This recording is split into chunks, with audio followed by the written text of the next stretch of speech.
Get set for some great fishing because Virginia Outdoor Life is straight ahead. And we're going to take you out with the world's best crappie angler. Plus, it was a day for the kids at Sussex Shooting Sports. Find out why these youngsters had such a great time. Those stories and a whole lot more coming up next on Virginia Outdoor Life.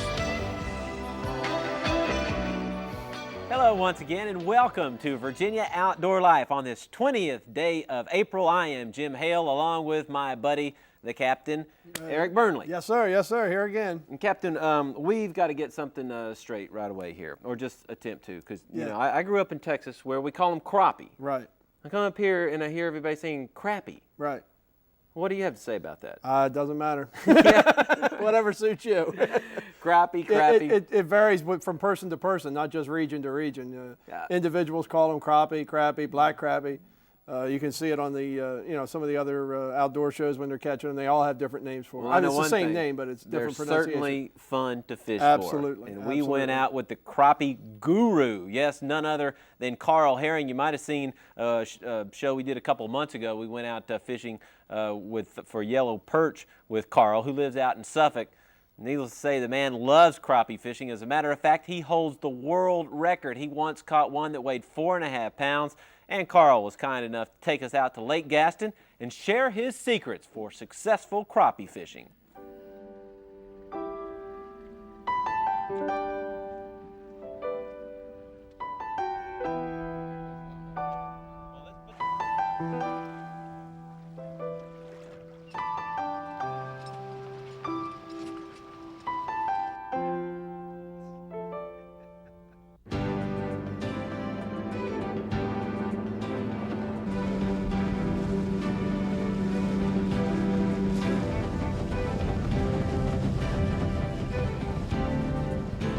Carl, what is it about fishing for crappie that interests you so much, that gets you so excited? Very game fish, one of the best eating fish you can find. And when you get into fish that are 1.5 pounds and larger, anyone who's ever done it, had any luck with it, it's just like speckled trout fishing. You just don't quite understand how much that fish can control your time.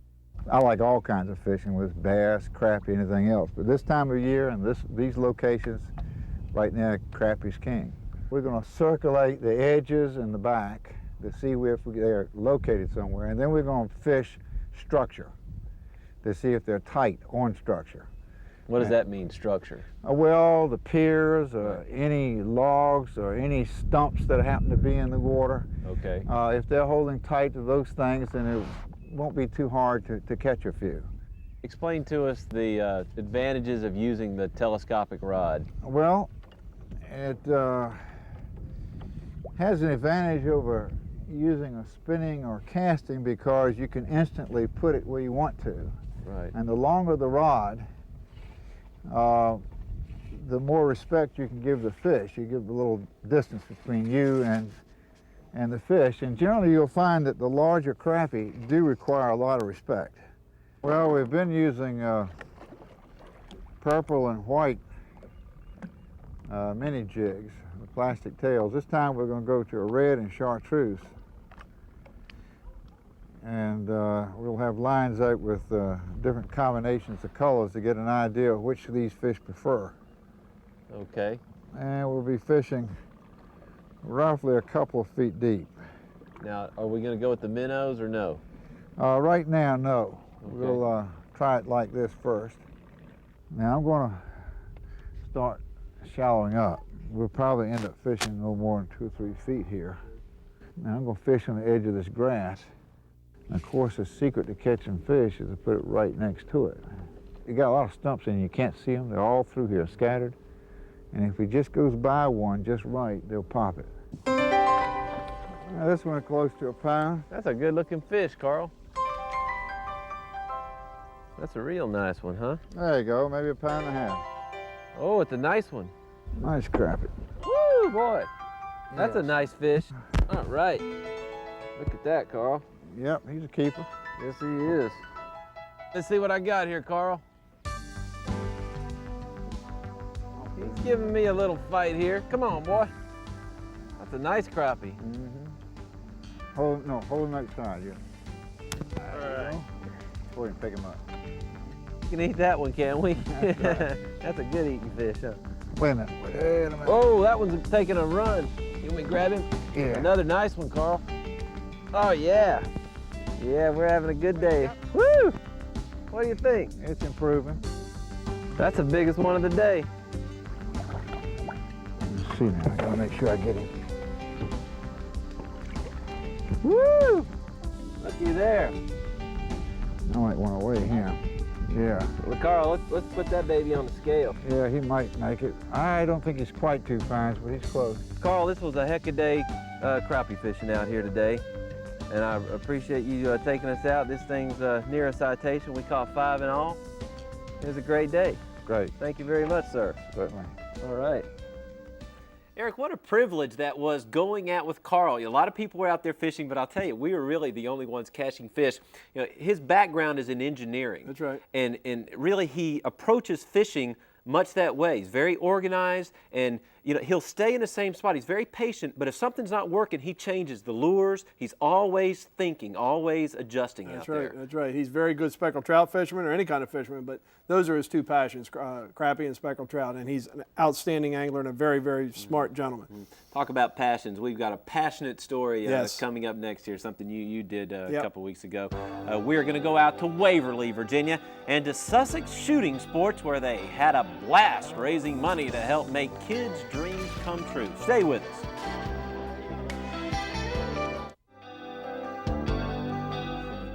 And welcome back to Virginia Outdoor Life here on WTKR News Channel 3. Now, Eric, I hear that our buddy Bill Beagle and our friends Bob Hall up at Sussex Shooting Sports put on quite an event up there. Absolutely. It was wonderful. They had the folks come out and shoot a sporting clays tournament, corporate cup tournament for the benefit of the Make-A-Wish Foundation. And the Make-A-Wish Foundation is, in case people don't know, that they raise money to grant wishes to youngsters with life-threatening illnesses, and they just do some great work. And I heard it was a great time. $10,800 Wow. they raised in one day. These people, families, women and children with guns shooting their favorite sport at one of the nicest sporting clay facilities in the area, and you couldn't have found a nicer cause.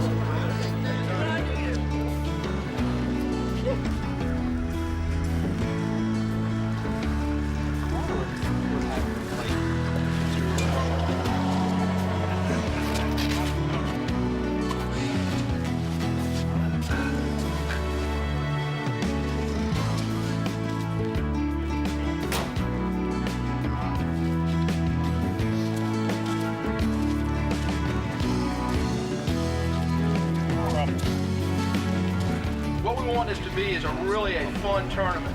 Everybody's to have a good time. We got plenty of food for you. I have prizes. I don't know how I'm going to give them all away. This shoot is for the Make-A-Wish Foundation. I've got 3 kids here, one of which he's running around here on a golf cart if I can slow him down. All money is going to go to send this young fellow over to Italy. So he's going to be the one benefiting from it. So you can see him today. You're seeing where the money's going. Boom! Good shot.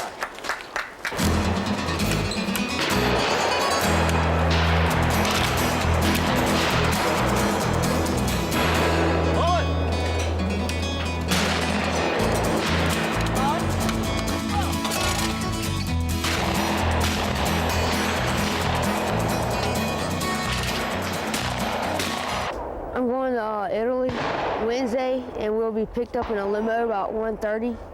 And then we go to Norfolk Airport. They take us to the Norfolk Airport, and then we'll go to Dulles in Washington, D.C. And then right there, they'll take us over to Milan. What do you plan to do while you're in Milan? Well, I'm going to meet Roberto Baggio, and he'll probably have some stuff to do, like we'll probably play over there. The reason I want to meet him is because he's a good soccer player, and I'm thinking I'm a good soccer player also. And so I think he's real good, and I just watch him every game in the World Cup. The whole idea started with my father. When he went to Orlando, Florida, he was doing some business down there, and he decided he wanted to do a sporting clay event that would benefit a charity. And he saw a couple Wish kids going to Orlando, and he saw these kids getting on the plane, and said, "This is what I want to do it for." Nice shooting, Becky.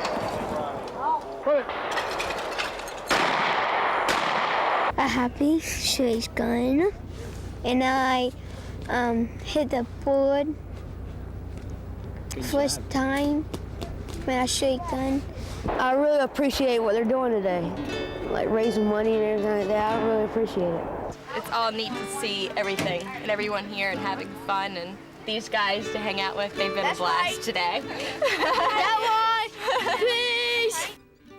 That is fantastic. Fantastic. They're sending the youngster to Italy to meet been- Roberto Baggio. Oh, He's really? he had, as I understand it, a locker in the locker room with Wow. his name on it, practiced with the team, sat on the bench on the sidelines during the game.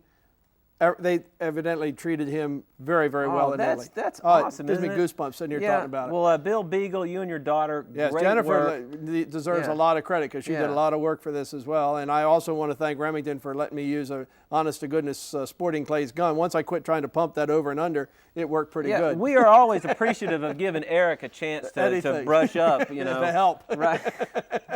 Okay, here's a rundown of the shooters who placed in the team competition. It was Heinz Farley hoisting the corporate cup, and Crames Corporation was second. Individually, Dave DeFerno took top prize, hitting 97 of 100 targets, and Sonny Hines was second with 96 targets blasted. A couple of weeks ago, we showed you some artwork submitted by two of our more talented young viewers. Well, you guessed it, it inspired another viewer. And we've got a picture here done by 7-year-old Marie Armstrong entitled Gone Fishing. Looks like Marie there is on the left fishing off the pier, and she's definitely got one hooked. There's also a shark and a pair of bottlenose dolphins. Nicely done, Marie. Dolphins really look good. That's excellent, isn't Excellent. it, Captain? Yeah, very good, very good. I'm telling you, we got some talented people watching I like this the show. way she has the dolphins positioned where, of course, they are, you know, taking care of the shark. Shark, right, keeping the shark away from her and the Yeah. fish. Very good. Gone fishing, bless her heart. That's Well, great. Not only do they paint good pictures, but they take good pictures as well. And coming up, we're going to show off some fantastic photos submitted by our viewers in the Outdoor Scrapbook. But first, glad to have you back with us here on Virginia Outdoor Life on WTKR News Channel 3.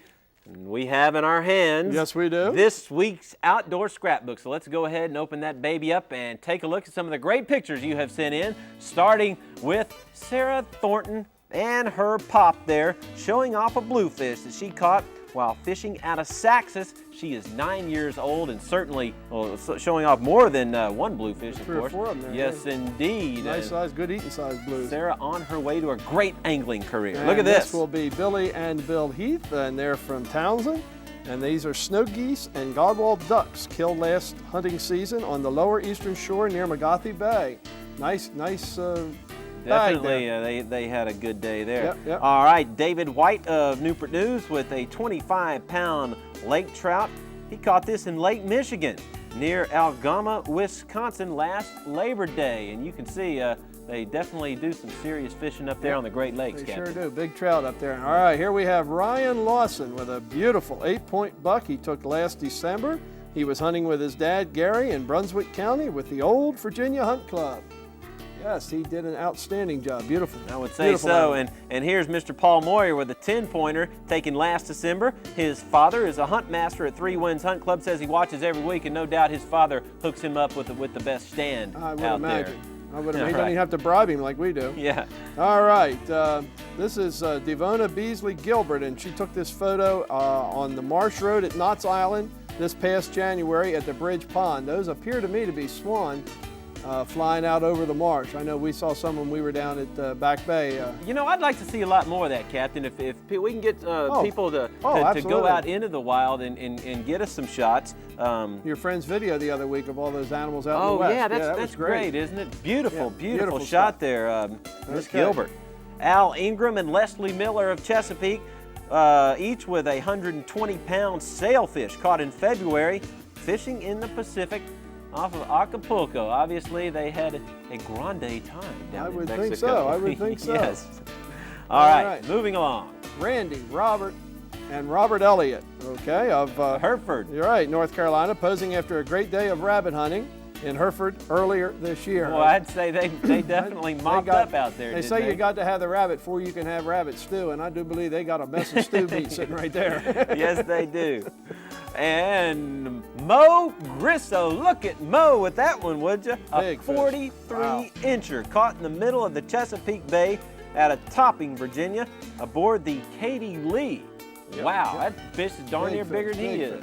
Okay, here we have Earl Lassiter of Chesapeake, 10.200-pound buck. My goodness, that's a big animal. Taken last November in Lunenburg County. And that is a 200-pound buck. That's a big animal. Not bad at all. Big animal. Bobby Cherry of Virginia Beach, along with his shipmates. Hey, you got to love that. We're getting some mail in from the Navy guys. Yes, Yeah, indeed. Showing off a tuna they caught somewhere in the Med off the USS South Carolina. Well, when can we catch the stripers again? Starting May the 1st, they've got to be at least 32 inches. You're allowed one a day, and you have to report every fish you catch to the VMRC. There'll be forms for you to fill out when you get back to the dock. But every fish captured and retained during the first 2 weeks of the trophy season must be reported to VMRC. Great. Real quick, do you look for it to be as good as it was earlier? Oh, yeah. I think we're going to have a real strong spring. That's good news. Hey, folks, if you're concerned about the condition of the Chesapeake Bay, like Eric and I definitely are, we here at News Channel 3 have a way you can help out. It's the 8th annual Clean the Bay Day, and it's coming up June 8th. Volunteers all over the area will be out on the beaches and in the waterways working to make the Chesapeake Bay a nicer place. We would love to have your help. Annual Clean the Bay Day, which will take place throughout Hampton Roads. It will involve volunteers throughout the area, over 5,000, that will be picking up litter and marine debris from our shorelines. In the past 7 years, we've had over 500 tons of marine debris and litter picked up, with over 30,000 volunteers contributing their time. We also have covered over 1,000 miles of shoreline. The extent of the cleanups involves not only picking the litter up, but actually writing down, documenting what it is we're finding. And this information is used to help shape policies about how we deal with marine Much debris. more to come. Hot product time is just around the corner, and tonight's product, really big for the dogs. We're going to explain that in a minute. But before that, let's take a look at some more events coming up on the Outdoor. Welcome back to Virginia Outdoor Life, and gee, I wonder what the hot product is going to be this week, I can't Captain. possibly guess. Perhaps 2 tapes. Yes. A few weeks ago, we introduced you to this gentleman that is on the tapes, and it's a great hot product. You might want to call your dog up to the TV to watch this one with you, because your pooch will appreciate this as much as you will. It's a pair of videos from Mid-Carolina Media aiming at helping you train your dogs to hunt. We have Gun Dog and we have Game Dog. This is a portion of Game Dog here. These videos hosted by Charlie Journey the Man, and they are based on the training methods of Richard Walters, whose methods have become the standard for dog training. All right. Okay, Captain, go ahead and shake them up, and I'm going to pull it this time. That's right. Let all the other people in the box hate you. All right. Okay, here we go. Oh, there we go. Here we go. Just Throw reach one out down here and grab one. Get one. How about this person right here? It's going to L.T. Perry of Coleraine, North Carolina, another North Carolina winner. I'm telling you, we get How a lot about of that? folks from North Carolina. Yes, we That's do. great. We're going to put that right there. You got a couple of dog training videos coming your way, buddy. We'd love to get your cards, letters, and all that kind of stuff. Tapes. And so we're out of here. We're going to see you again next week. Until then, we'll see you in the great outdoors. Y'all take them easy. All right.